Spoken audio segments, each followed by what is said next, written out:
What up, YouTube? It's Knowledge of Self-Determination.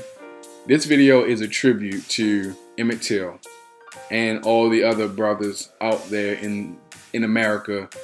Some of them have since passed who have been falsely accused of crimes that they didn't commit.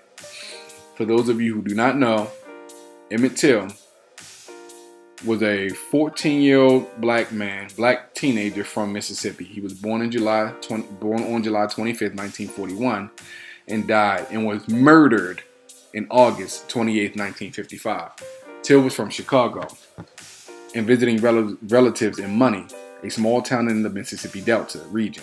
He spoke to 21-year-old Carolyn Bryant, the married proprietor of a small grocery store there.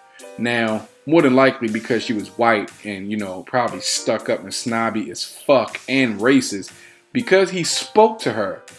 How you doing, man? She was offended by that and lied and said that he had made some sexual advance towards her. Why the fuck would you lie about something like that? Several nights later, Bryant's husband Roy and his half-brother J.W. Millam went to Till's great-uncle's house, abducted the boy. They took him away and beat and mutilated him before shooting him and sinking his body in the Tallahatchie River. 3 days later, Till's body was discovered and retrieved from the river. They beat Emmett Till so bad, you couldn't even recognize his face. Just Google Emmett Till, E-M-M-E-T-T, Louis Till, L-O-U-I-S-T-I-L-L. Please Google this brother and learn more about him. Look at what they did to this young man. Look at the barbarism, the savagery that it took to do what they did to this young brother. It's a fucking shame. I'll continue on because Emmett Till is not the only brother who had an experience like that with white people. Let's see. Now, I'll continue on. And I'll put the links to the different sites where I'm getting most of this information from in the description box. So, and this is from The Root. Fortunately, for anyone who has ever been accused of committing a crime, accusations and hearsay are simply not enough. Evidence must establish guilt beyond a reasonable doubt, right? The system is intended to give victims an opportunity to seek justice and tell their stories, while simultaneously protecting innocent defendants from being punished for crimes they never committed. This is what due process is about. I think that's what the 14th Amendment was all about, due process. And also, and Fifth Amendment, justice being blind. But I'll get into that a little bit later. But the system also has a critical weakness.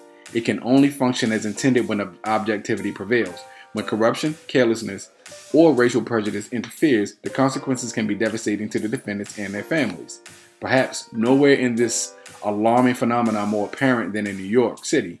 Over the course of 2014, numerous lawsuits have been filed against the city by wrongfully convicted criminal defendants, a disproportionate number of whom are black. This year alone, plaintiffs filing civil suits against the city have included the Central Park Five, who were collectively imprisoned for 41 years for the rape of Trisha Mealy, however you say this whore's name, Jabbar Collins, who spent 16 years in prison for a murder someone else committed, and Jonathan Fleming, who was wrongfully incarcerated for 25 years, also for murder. Again, I'll go back to this whole justice being blind thing. Why are more black men being wrongfully imprisoned, accused and incarcerated and convicted of crimes if justice is supposed to be blind? Most of which there's no evidence present to even convict them in the first place. Where white people get exonerated or acquitted for lack of evidence or their cases get thrown out, black people still get convicted. Racial disparity. And to say that the justice system isn't full of white supremacists, you are out of your fucking mind. I'll continue to read. National Registry of Exonerations reports disproportionately high numbers for black defendants. Let's begin by looking at the general numbers. According to the National Registry of Exonerations, a total of 87 exonerations were documented in 2013. These exonerations spanned a wide variety of both violent and nonviolent offenses, ranging from drug possession to assault and murder. Yet the same cannot be said of the recorded racial distribution. Black defendants can constitute 25% of prisoners incarcerated for rape, according to the registry, but 61% of those exonerated for such crimes.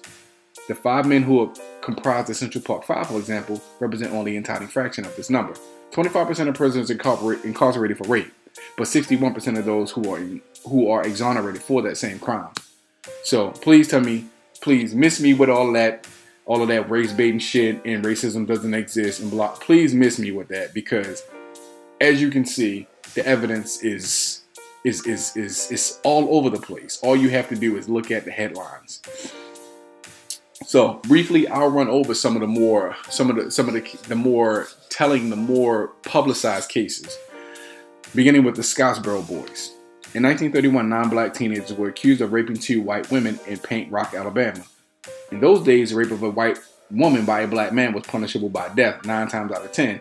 And more times than not, black men weren't raping white women. White women wanted the D, they got it, got caught, was embarrassed, and lied, and the black man gets killed.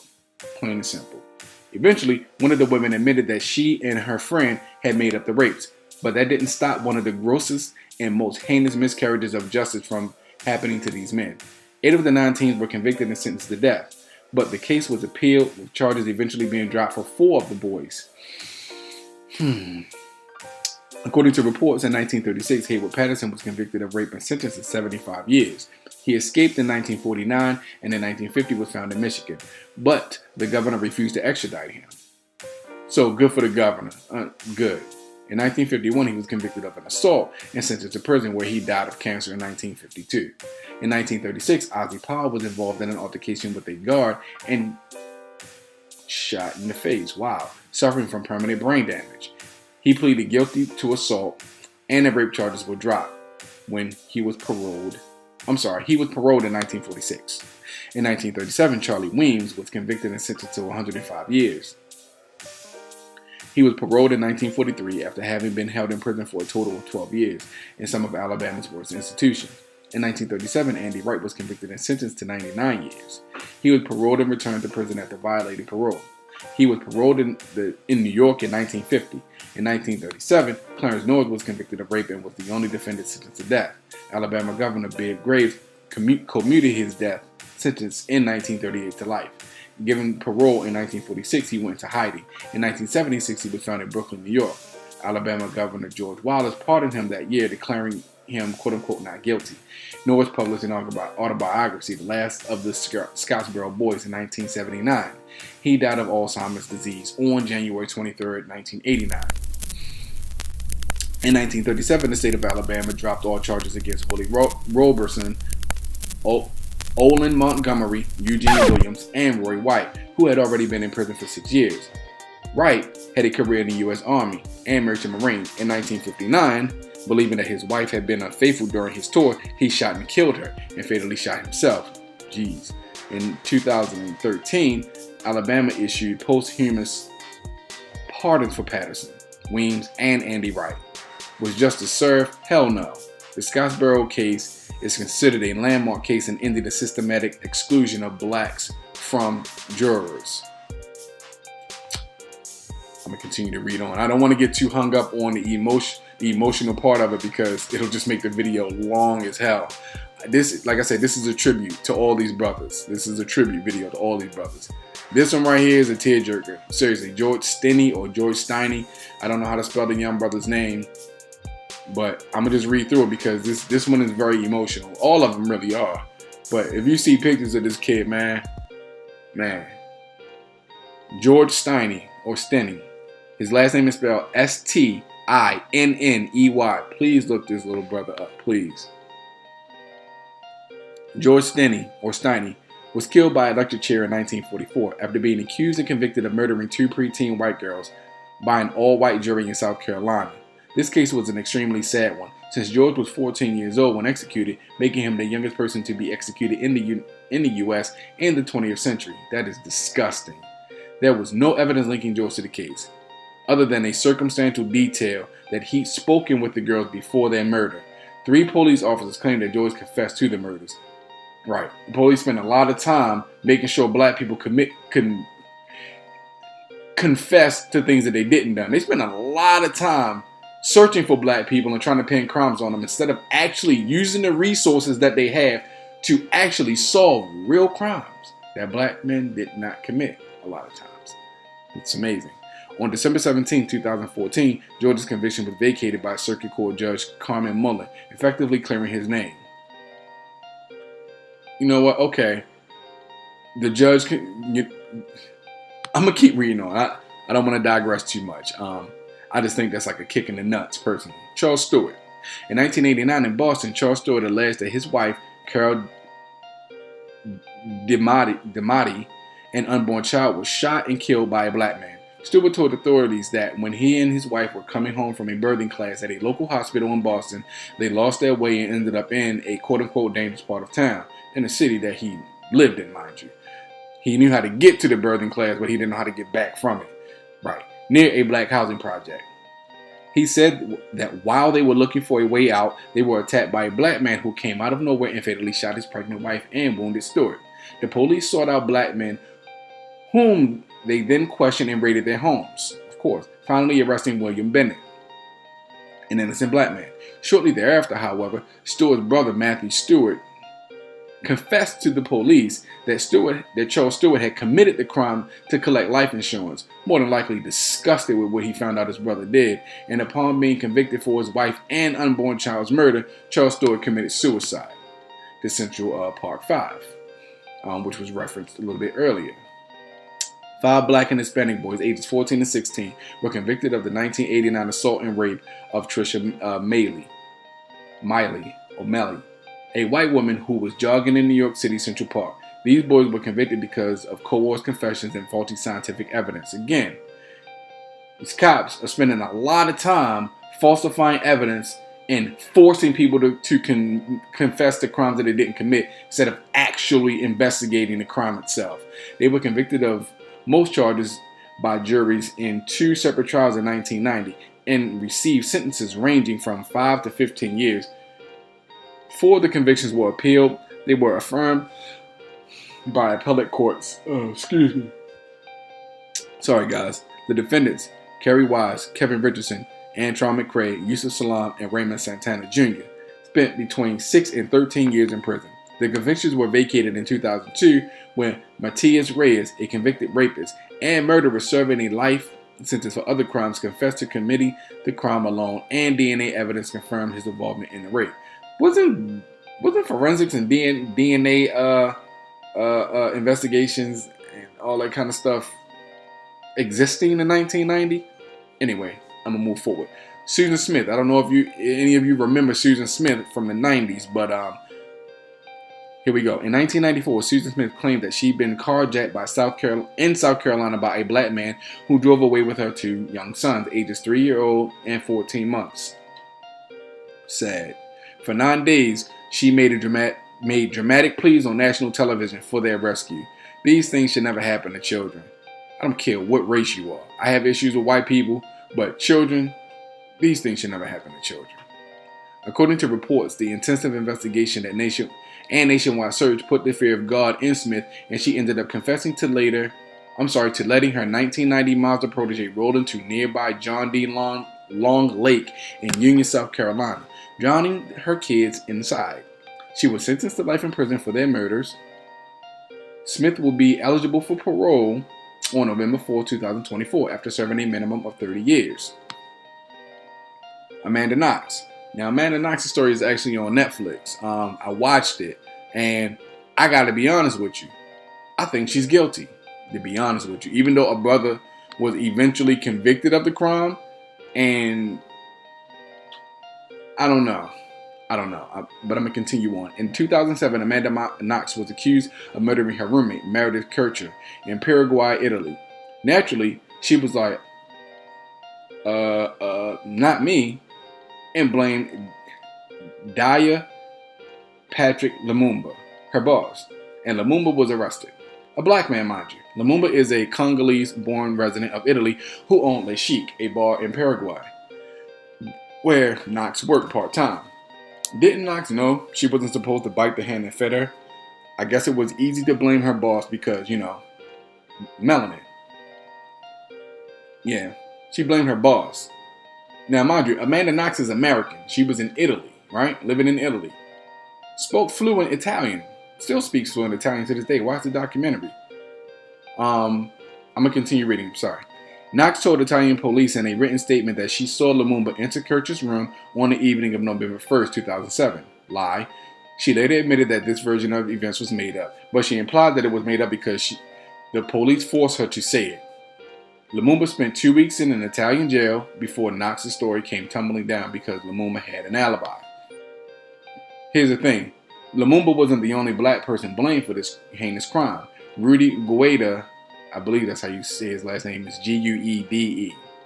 A black man convicted in 2008 is serving a 16-year sentence for Kirch's death. Knox and then boyfriend Rafael Solicito were put on trial 4 times for the murder, serving 4 years in prison through convictions and appeals until they were exonerated March of 2015. You know who wasn't? Gueda. Gueda, who maintains his innocence, was convicted after his DNA was found on Kirch's body and his footprints were seen in her blood.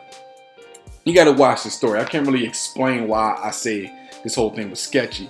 The black kid, however, he actually was has a record for B&Es, breaking and entering, for those of you who aren't street smart at all. He does have a history of that. Does he have a history of murder? Not to my knowledge. But he does have a history of breaking and enterings. However, why would Amanda Knox... I'm going to keep going because I don't want to digress. Guys, go to Netflix and watch the Amanda Knox story. It could possibly even be on YouTube. But watch that story, man, and make up your own mind. Bethany Storrow. This one is kind of sick. In 2010, Bethany Storrow claimed that she was attacked outside a Vancouver, Washington coffee shop by a black woman who approached her and asked her whether she wanted something to drink. She claimed that the woman said, quote, "Hey, pretty girl," end quote, and then threw a cup of acid in her face, disfiguring her. Police went on to investigate and started to think that Storrow wasn't telling the truth, because she wasn't telling the truth. After Storrow held a news conference shortly after surgery with her head wrapped in gauze, she was booked as a guest on the Oprah Winfrey Show.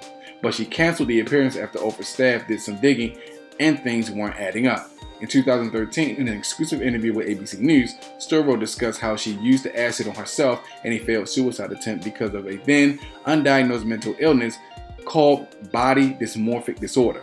The illness causes an obsession with minor or imagined physical flaws.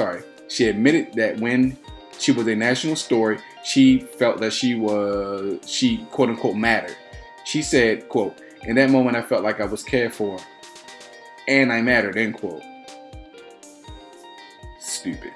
She also claimed that she didn't mean to blame it on anyone else. So the first thing you do is blame it on someone else. Right.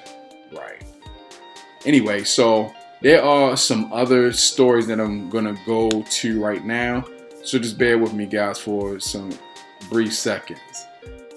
I already did that one. Just bear with me, guys, briefly. I should have already had this all queued up. Okay, Bonnie Sweeten.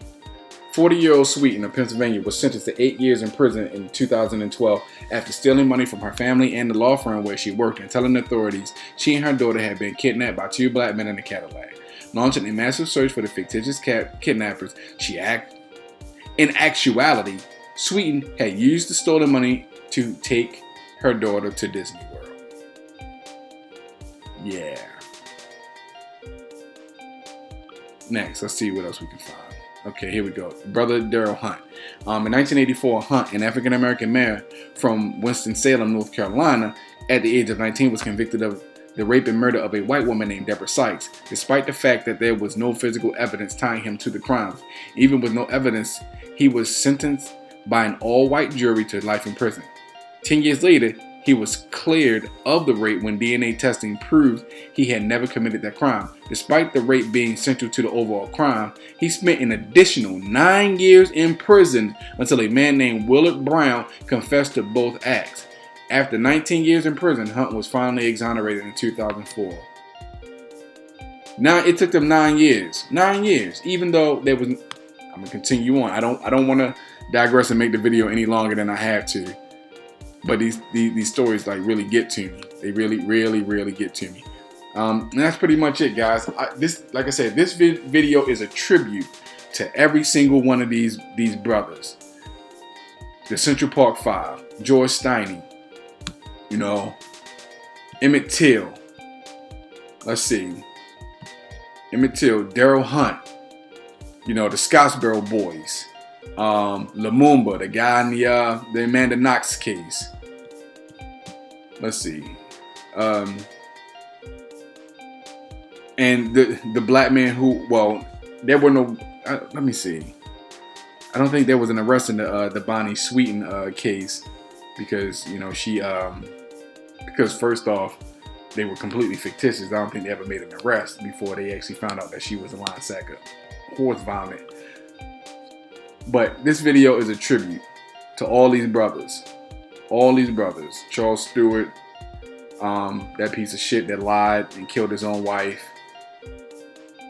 and the brother William Bennett, who was arrested because of that. So yeah, I'm gonna leave the links to the websites where I got a lot of this information from, and also a link to the Wikipedia page where you can look up the brother Emmett Till. It's almost, listen, we should not have to wait until Black History Month to learn about our people and the things that have happened to our people in this country. Black History Month should be every day. Every day should be Black History Day. Because as long as we've been in this country, our history is synonymous, adjacent, intertwined with American history. There's no separate history. They only exclude our history because they don't want to include the fact that they've treated us like crap for centuries now. But I'm going to go ahead and end the video on that. Again, this video is a tribute. All you brothers, for the ones who are not still alive, rest in peace. You know, peace to your families. Big ups to anybody out there who put these stories out there, like the One LVZ, Town Biz, Ticket TV, Dream Chasing Boxing, 7-8 Sports, Coach Shepard Harrison, and all the other people out there who reported on this. Props to all of you guys who gave the Emmett Till story some shine. And also, I did a video on related topic. I called that video False Accusations. This video is going to be tribute video, but it's going to be also False Accusations Part 2. But this is a tribute video to all these brothers who were falsely accused and convicted of crimes. Some of them didn't live to see their names be cleared. Hopefully they had family that were alive to witness that. So this is your boy Knowledge of Self-Termination. Like, learn, and subscribe. I'm out. Peace.